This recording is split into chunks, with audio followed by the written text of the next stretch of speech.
Look, the vote could happen any moment now. They're working through, as I understand it, 120 amendments that were submitted by the opposition, but we do anticipate that this will go ahead. The Netanyahu government is committed to pushing this through today.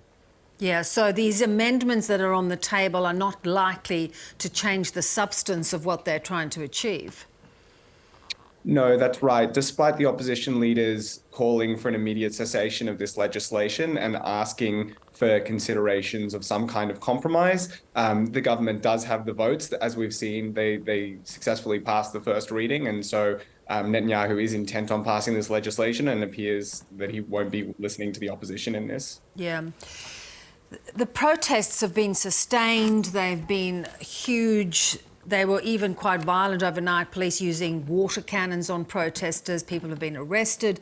These are fairly ugly scenes for a country that really prides itself on free speech. Yes, they certainly do, and have good reason to. It's been a flourishing democracy for some time, and that's really not what we're seeing. We're seeing a country at war with itself.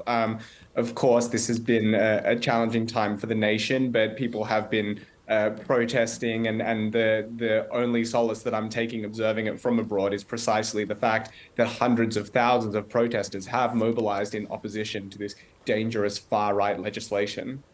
Having said that, once this legislation passes, how can the protest movement be sustained?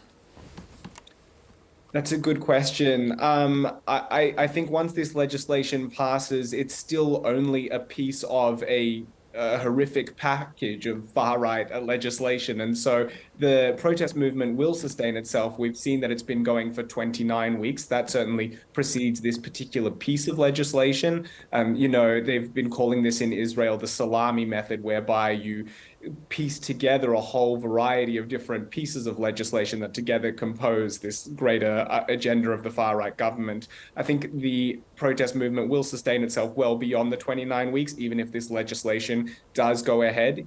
This is a government that is fundamentally unpopular. If an election were held today, we would see the Netanyahu government lose. And so I think that the protest movement will sustain itself with the hope to rebuilding what it saw prior to this government's far-right agenda taking root. Yeah. And, Benjamin Netanyahu is probably presiding over the most extreme government that he's ever. He even returned from pacemaker surgery. I mean, he had that done yesterday. He's at, I understand, the Knesset tonight.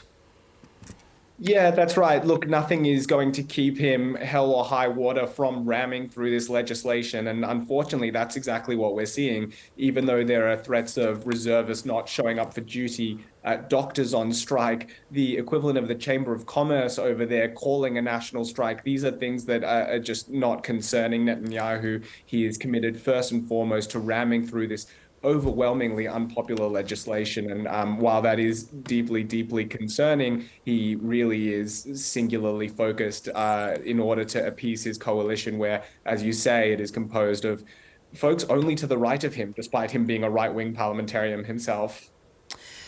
Is this the end? I mean, the very laws that they're trying to circumvent is the chance that the Supreme Court can say this is not good enough. Is there a possibility of a Supreme Court challenge here?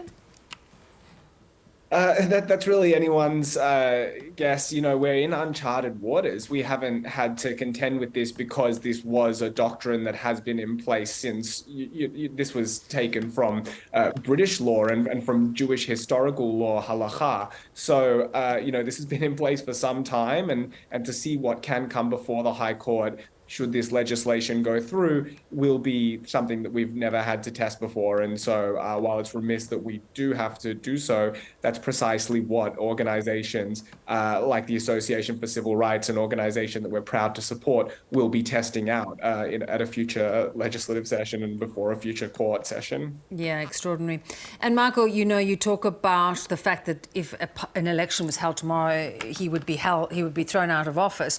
But it is some way away. There could be a lot of damage done between now and the next election.